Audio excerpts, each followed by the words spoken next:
is one of my ghost stories. I don't really believe in ghosts because I feel like if ghosts were real, there would be so fucking many. But I kind of believe in like energy manifesting into something, maybe. Like if a fuck ton of negative energy is piled into like one place, maybe that can affect other people to a certain extent and shit like that. Maybe it can make them see certain things, feel certain feelings, things like that. But I don't believe in like a ghost that is a person that used to be alive. But with that being said, there was this one time, this was back in like 2014 or something like that, because I was 14 years old. I had just walked home from school, so it was like fucking 3:45 or some shit. It was a super sunny day, super happy day, all that shit. I come home, I had just put my backpack down, I went to the kitchen to make myself a smoothie because it was hot as fuck outside. So I'm sitting there making my smoothie, everything's fine. I don't feel any type of weirdness. My house wasn't haunted or anything like that. I just lived in a normal apartment. I'm sitting there, I'm making my smoothie, I've got the Ninja blender. I'm sitting there, the way that my counter is set up is where I'm standing, out of the corner of my eye, I can see my bedroom and the little hallway between my room and my bathroom. It just goes like that.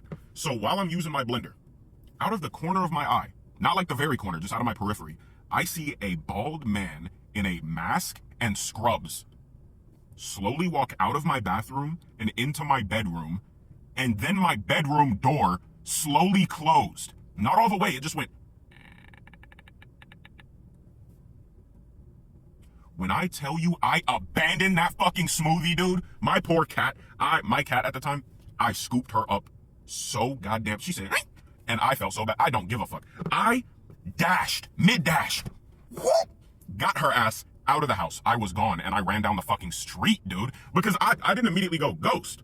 I went, there's a fucking insane asylum patient or something in my house, dude. Like, what the fuck? And I didn't grab my phone or anything. I literally grabbed my cat and ran out the fucking house. So I was just standing outside, like, pacing back and forth with my cat, and she's just meowing. And I'm just like, what the fuck do I do? What the fuck? Oh my God. And my autistic ass, I didn't want to go to my neighbors and, like, ask them to call the cops or something. I don't know why. I was just so anxious. And I don't know. So I decided I would go back into my house, right? So I went back into my house. I put my cat down. She was scared, so she didn't, like, run or anything like that. She was just like, because she could sense my scaredness or something. So I put her down. She, like, went over and stood behind the couch. I dashed into the kitchen, grabbed a fucking knife, and I cleared every room in my house. And once it was clear, I started walking around, like, yelling shit. I was just like, who's there? Who's there? And all this shit. Bro, nobody was there. Nobody was there. And I would have thought that was a mere hallucination, if not for this fact right here. I had to move in with one of my friends for a little bit. I became homeless when I turned 18. So I had to move in with a friend. We would both do, I don't know if I could say it, tabs. We'd trip a lot and we would smoke a lot. So there was this one time, we were both tripping. We were walking into the kitchen to get some fucking juice, okay? The kitchen, you have to, like, here's the living room, you go this way, here's a hallway, you walk past that hallway, here's the kitchen. Down that hallway is a dark office room with blinds. So, like, you can see the blinds, you can see the light coming in. So if someone was standing in front of those blinds, you could see their silhouette, right?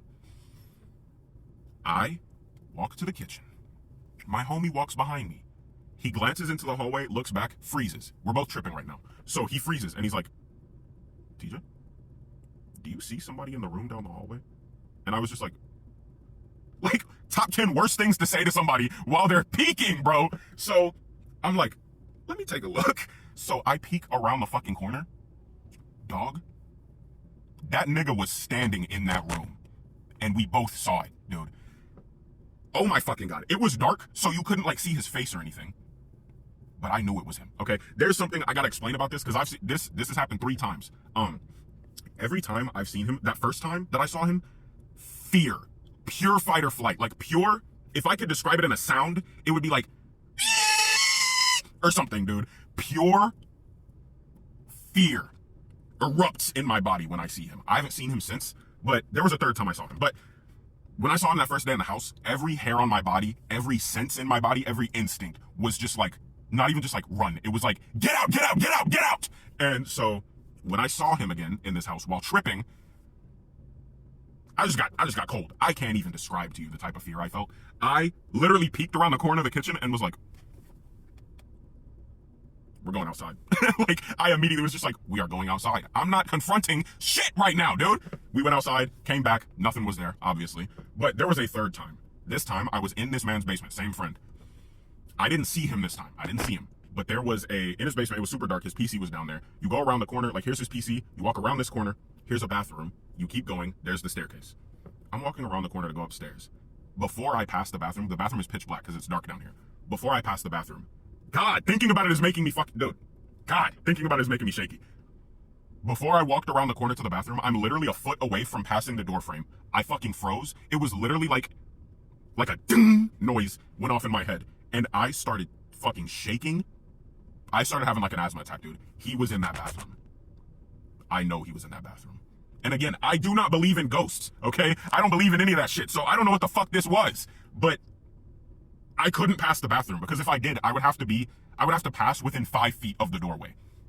And I fucking knew if I did, something was gonna happen. I fucking knew it. I felt it in every pore of my being, dude.